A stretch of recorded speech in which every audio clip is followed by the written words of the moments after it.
प्यारे बच्चों, कोविड-19 के कारण आप सभी अपने अपने घरों में रहकर ही अपनी पढ़ाई कर रहे हैं। ऐसे समय में आप अपनी पढ़ाई को रोचक तरीके से सीख समझ सकें, इसके लिए झारखंड सरकार द्वारा प्रस्तुत किया जा रहा है हमारा दूरदर्शन हमारा विद्यालय कार्यक्रम। इसके माध्यम से आप प्रत्येक दिन सोमवार से शुक्रवार तक पूर्वाह्न 10 से 12 तथा अपराह्न 1 से 2 बजे तक अपनी अपनी कक्षाओं के अनुरूप कार्यक्रम देख सकेंगे। अब पढ़ाई नहीं रुकेगी। स्कूली शिक्षा एवं साक्षरता विभाग झारखंड।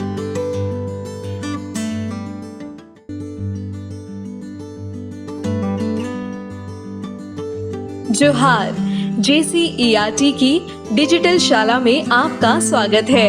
आज के सत्र में हम कक्षा 10 के भूगोल विषय के पाठ संसाधन और विकास के बारे में जानेंगे। आज हम लोग 10th क्लास के चैप्टर 1 के बारे में जानकारी प्राप्त करेंगे। वैसे पहले भी 8th क्लास में इसके बारे में पढ़ चुके होंगे। आज संसाधन एवं विकास, रिसोर्स एंड डेवलपमेंट के बारे में जानकारी प्राप्त करेंगे। संसाधन एवं विकास में हम लोग संसाधन क्या है, संसाधन के प्रकार, टाइप्स ऑफ रिसोर्सेज तथा संसाधन के संरक्षण के बारे में, कंजर्वेशन के बारे में चर्चा करेंगे। तो आइए सबसे पहले हम लोग देखेंगे संसाधन क्या है। तो जैसा कि देख रहे हैं, संसाधन अंग्रेजी के रिसोर्स शब्द से बना है। रिसोर्स, रिसोर्स री और सोर्स के मिलने से बना है। री का अर्थ होता है पुनः और सोर्स का अर्थ है स्रोत या साधन। तो इस नाम से ही स्पष्ट हो जा रहा है कि वैसे स्रोत या साधन जिसका उपयोग हम पुनः कर रहे हैं, दोबारा कर रहे हैं, उसे ही संसाधन कहते हैं, रिसोर्स कहते हैं। अर्थात प्रकृति द्वारा दी गई वस्तुएं जिसका उपयोग मानव अपनी आवश्यकता की पूर्ति के लिए करता है, उसे ही संसाधन कहते हैं। आवश्यकता की पूर्ति के लिए जो प्रकृति द्वारा दिया गया है, अर्थात जब तक प्रकृति प्रदत्त वस्तुओं का उपयोग हम नहीं करते हैं, वह संसाधन नहीं है। आपको पता होना चाहिए, संसाधन भूगोल के जनक अमेरिकी भूगोलवेता जिमरमैन को कहा जाता है।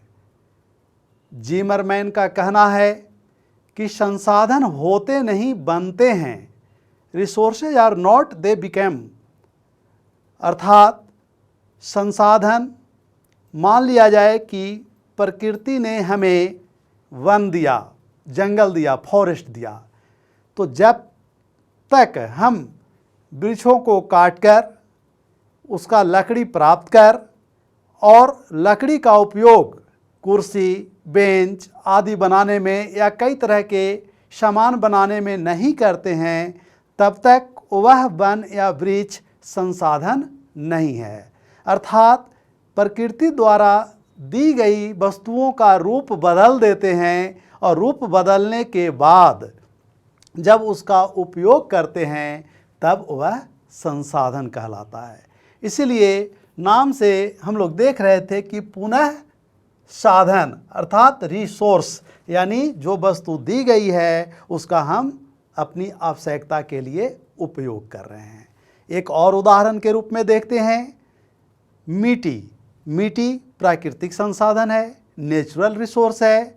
तो मिट्टी का उपयोग जब तक हम विभिन्न कार्यों जैसे फसल उत्पादन, पशुपालन यानी चारे के उत्पादन, पशुचारण और कोई भी अन्य क्रिया के लिए जब तक नहीं करते हैं, तब तक मिट्टी संसाधन नहीं है। लेकिन जैसे ही उसका उपयोग करते हैं और उसके द्वारा कुछ उत्पादन प्राप्त करते हैं, चाहे किसी भी रूप में हो, तो मिट्टी संसाधन बन जाता है, रिसोर्स बन जाता है। तो इस तरह से हम लोग संसाधन को प्रकृति द्वारा दी गई वस्तु मानते हैं, जिसका उपयोग करते हैं। अब प्रकृति ने हमें बहुत सारी वस्तुएं दी है, जैसे जल, मिट्टी, खनिज, वन आदि। ये सभी प्राकृतिक संसाधन है।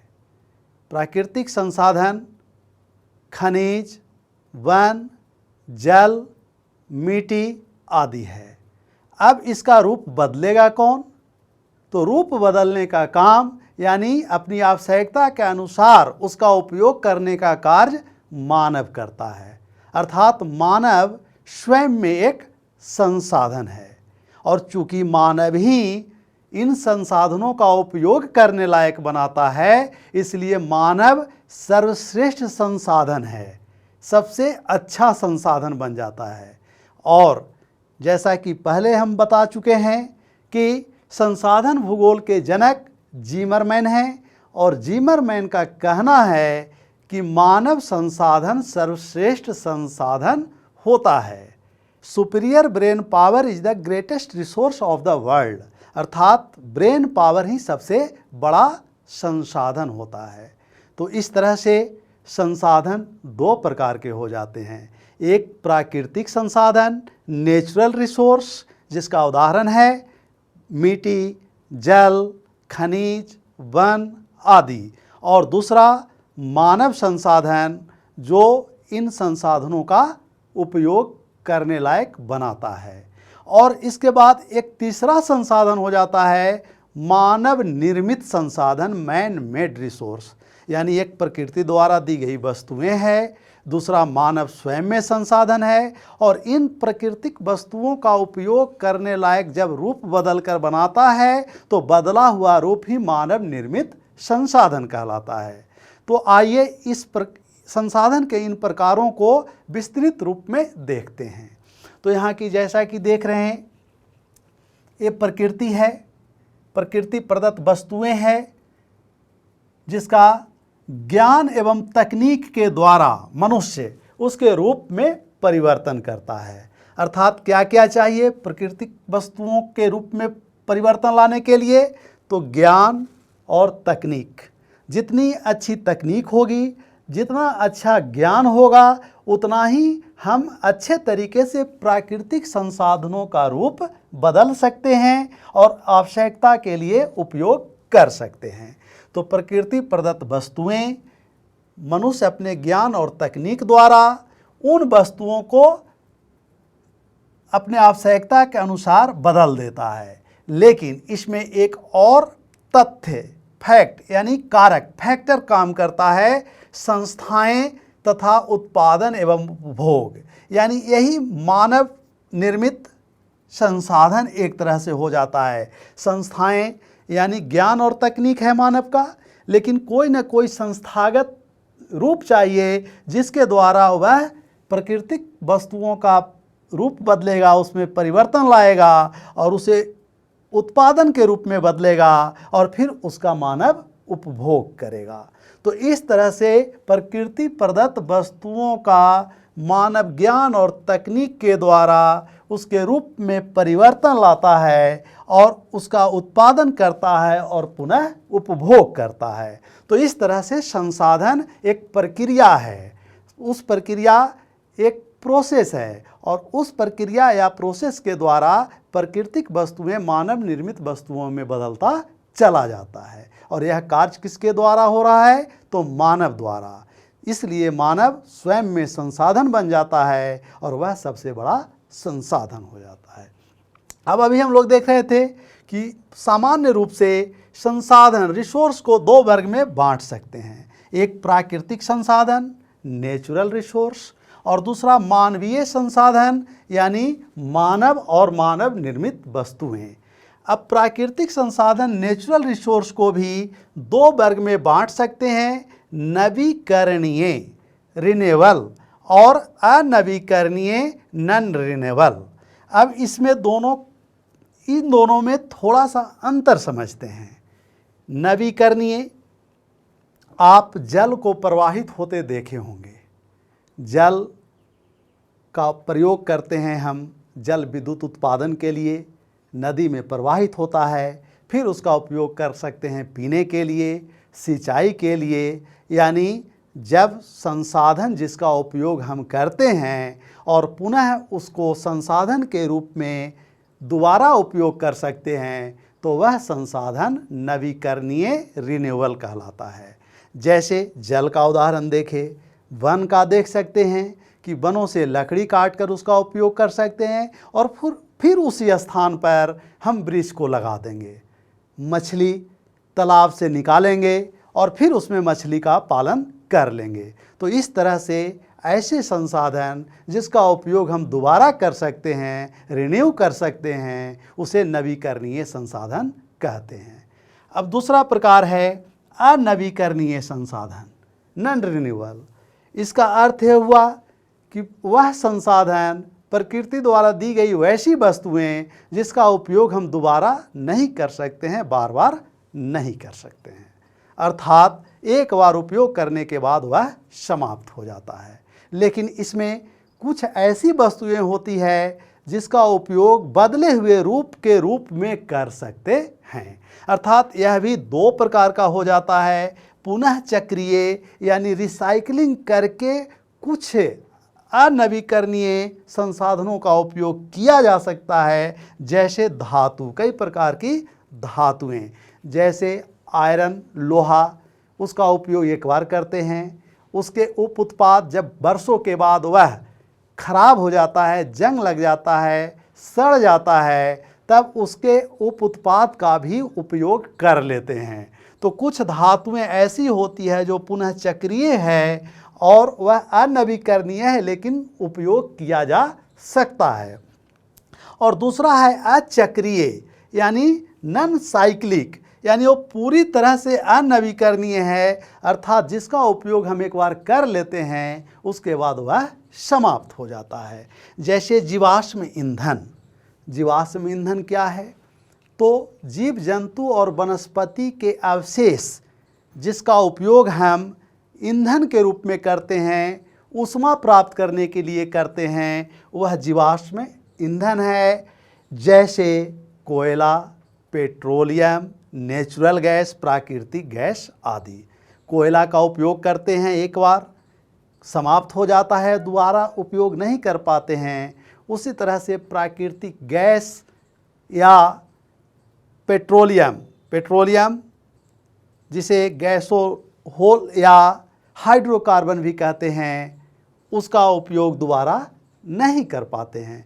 तो इस तरह से यह चक्रीय संसाधन हो जाता है। अर्थात प्राकृतिक संसाधन नवीकरणीय संसाधन है जिसका उपयोग दोबारा कर सकते हैं, और इसमें कुछ संसाधन ऐसे होते हैं जो सतत या प्रवाहमान होते हैं जिसका हम बार बार प्रयोग कर सकते हैं। जैसे पवन ऊर्जा निर्माण करते हैं लेकिन पवन बना का बना रह जाता है, प्रवाहित होते रहता है, जल आदि। और दूसरा अनवीकरणीय जिसमें पुनः चक्रीय और अचक्रीय दो प्रकार के संसाधन हैं। संसाधन के बारे में जानने और उसके प्राकृतिक और मानवीय स्वरूप के जानने के बाद संसाधन के प्रकार को और विस्तृत रूप से देखते हैं। संसाधन को हम लोग उत्पत्ति के आधार पर यानी ओरिजिन के आधार पर, समाप्यता के आधार पर यानी कौन संसाधन कितने दिनों तक रह सकता है या समाप्त हो जाएगा उसके आधार पर, स्वामित्व के आधार पर यानी किसके नियंत्रण में है, और विकास स्तर के आधार पर अलग अलग वर्ग में बांट सकते हैं। उत्पत्ति के आधार पर संसाधन को जैव बायोटिक और अजैव एबायोटिक वर्ग में बांट सकते हैं। बायोटिक यानी जैव संसाधन में वनस्पति और जीव जंतु को शामिल करते हैं, जैसे प्राणी जगत और वनस्पति जगत में पेड़ पौधे वृक्ष आदि को शामिल करते हैं। एबायोटिक अजैव संसाधन में मिट्टी, वायु आदि शामिल है। तो इस तरह से उत्पत्ति के आधार पर जैव और अजैव दो प्रकार के संसाधन हो सकते हैं। समाप्यता के आधार पर अभी हम लोग चर्चा कर रहे थे नवीकरणीय और अनवीकरणीय संसाधन की, यानी जो संसाधन समाप्त नहीं होता है दोबारा आप उपयोग कर सकते हैं नवीकरणीय, और जो समाप्त हो जाता है दोबारा उपयोग नहीं कर सकते हैं अनवीकरणीय संसाधन है। स्वामित्व के आधार पर संसाधन सामुदायिक और व्यक्तिगत दो प्रकार के हो सकते हैं।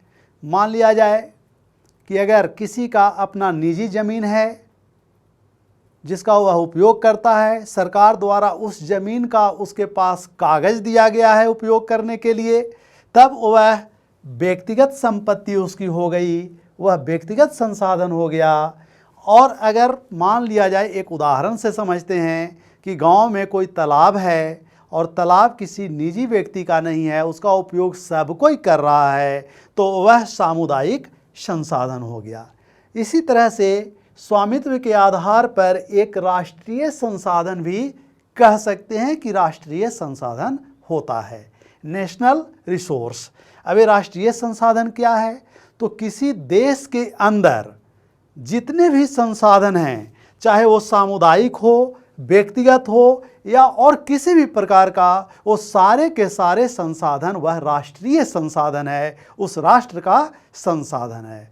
और न केवल उस देश के राजनीतिक सीमा के अंदर का संसाधन राष्ट्रीय संसाधन है, बल्कि देश के सीमा के बाहर, जिसे भौगोलिक सीमा कहते हैं, जो राजनीतिक सीमा से बड़ा होता है, तो भौगोलिक सीमा तक के संसाधन उस देश का राष्ट्रीय संसाधन कहलाता है। इसको इस प्रकार से भी समझ सकते हैं, जैसे अगर मान लिया जाए भारत है, तो ये भारत तीन ओर से, पश्चिम में अरब सागर, पूरब में बंगाल की खाड़ी और दक्षिण में हिंद महासागर, तीन ओर से जल से घिरा हुआ है।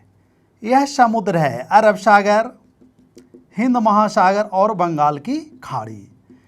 तो भारत के समुद्र स्थलीय सीमा, जो राजनीतिक सीमा हुआ, पॉलिटिकल बाउंड्री हुआ, वहाँ से 12 नॉटिकल माइल यानी समुद्री मील, समुद्र में दूरी मापने वाला इकाई नॉटिकल माइल होता है, जो स्थलीय माइल यानी स्थलीय मील, लैंड माइल से बड़ा होता है। तो ये 12 नॉटिकल माइल, 12 समुद्री मील तक समुद्र पर भारत का अधिकार है। इसलिए इस 12 नॉटिकल माइल तक का संसाधन भारत का राष्ट्रीय संसाधन कहलाएगा। इस समुद्री क्षेत्र में किसी दूसरे देश को या दूसरे देश की जहाज़ या किसी भी तरह की गतिविधि करने के लिए भारत की अनुमति लेनी पड़ती है। तो इस तरह से यह 12 नॉटिकल माइल तक का क्षेत्र भारत का राष्ट्रीय संसाधन कहलाएगा। समुद्र के अंदर चाहे खनिज मिलता हो या भारत में मैग्नीज की प्राप्ति होती है। उसी तरह से एक EEZ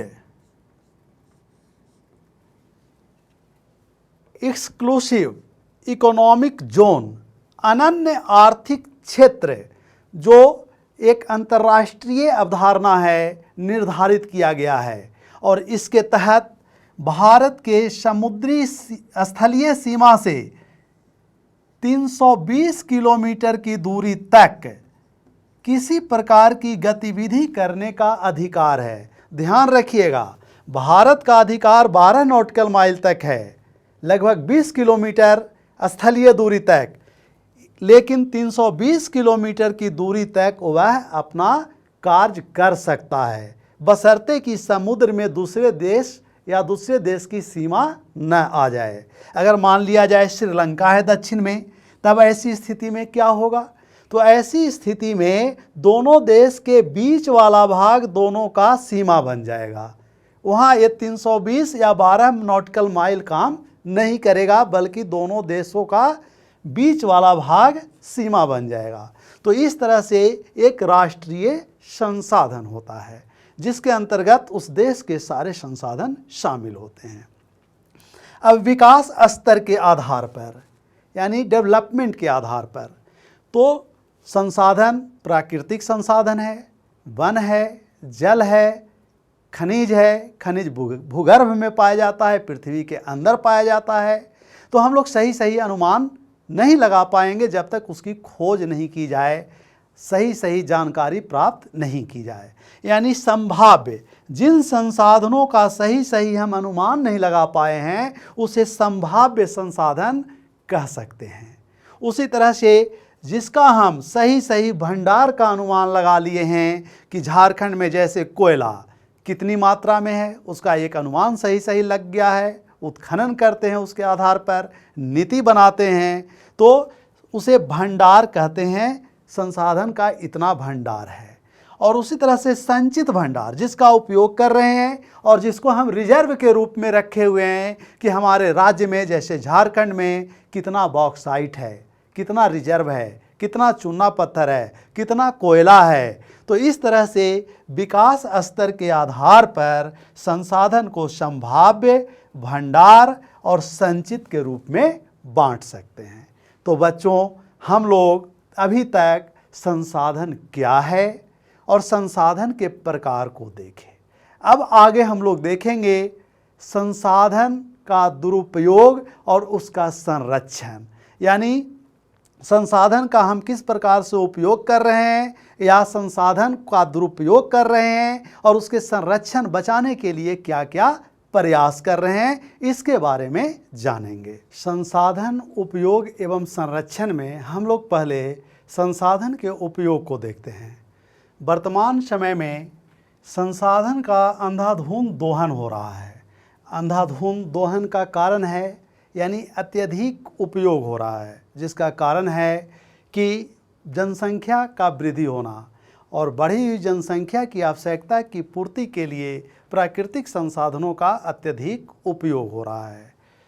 जीवन यापन के लिए उपयोगी तो है, लेकिन अधिक उपयोग होने से असंतुलन की स्थिति उत्पन्न हो गई है। संपन्न वर्ग संसाधन के एक बहुत बड़े भाग पर नियंत्रण स्थापित कर लिया है, जबकि संसाधनों का समान वितरण होना चाहिए और सबको उपयोग का समान अवसर मिलना चाहिए। उस तरह से अंधाधुंध दोहन के कारण वैश्विक असंतुलन उत्पन्न हुआ है। वैश्विक असंतुलन का तात्पर्य है सामाजिक जीवन में, प्राकृतिक स्थिति में भूमंडलीय तापन, ग्लोबल वार्मिंग की समस्या उत्पन्न हुई है।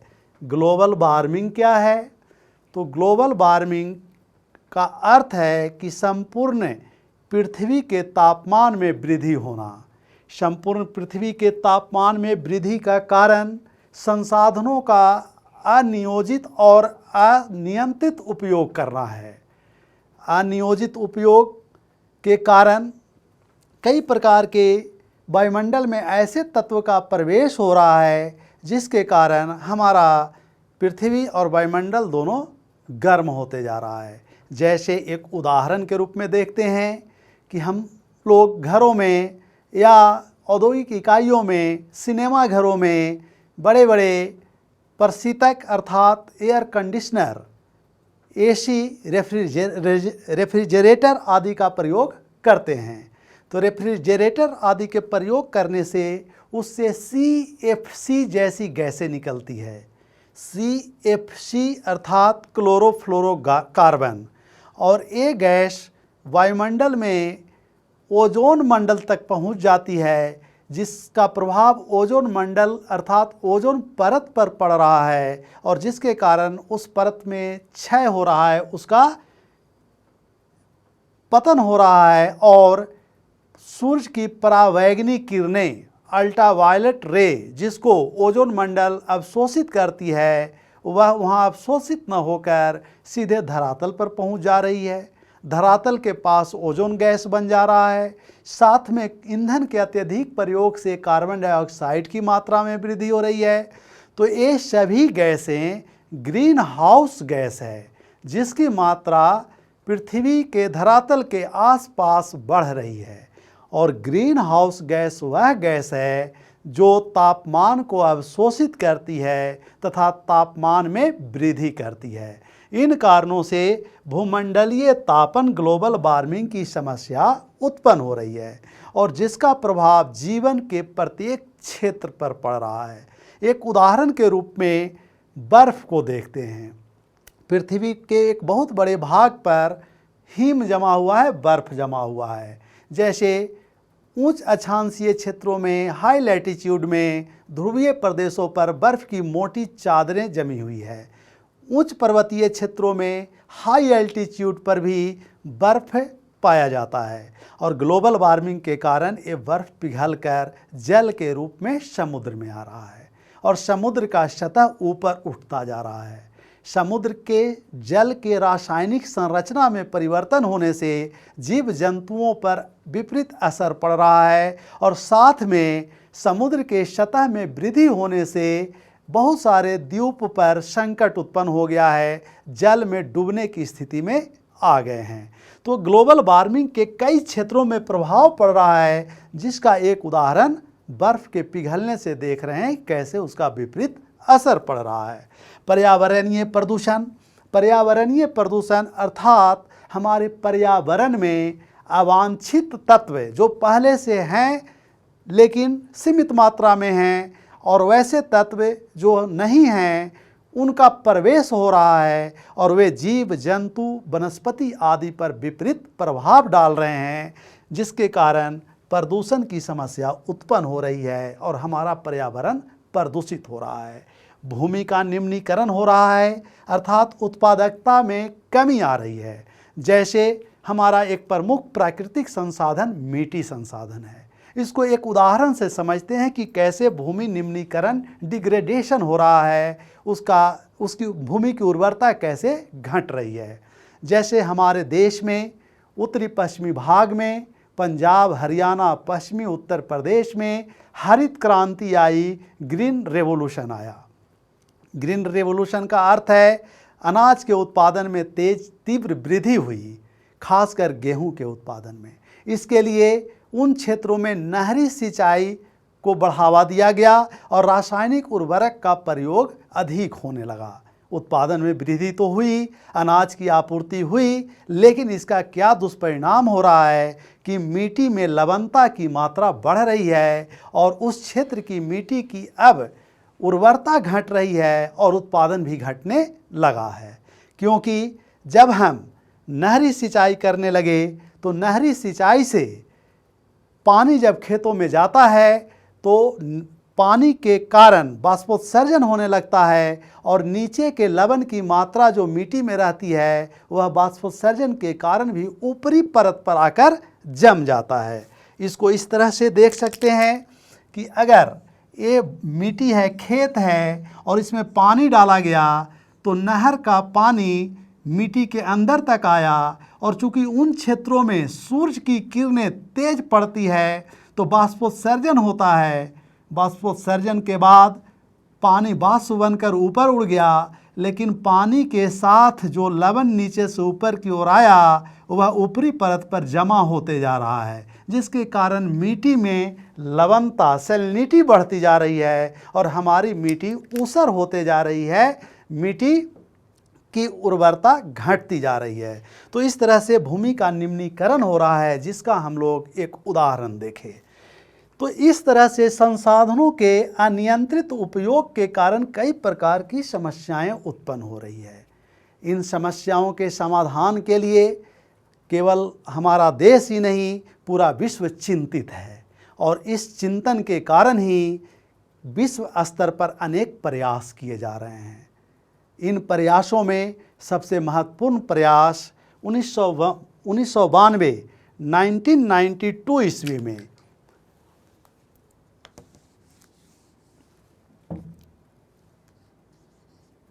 1992 ईस्वी में आयोजित पृथ्वी सम्मेलन है।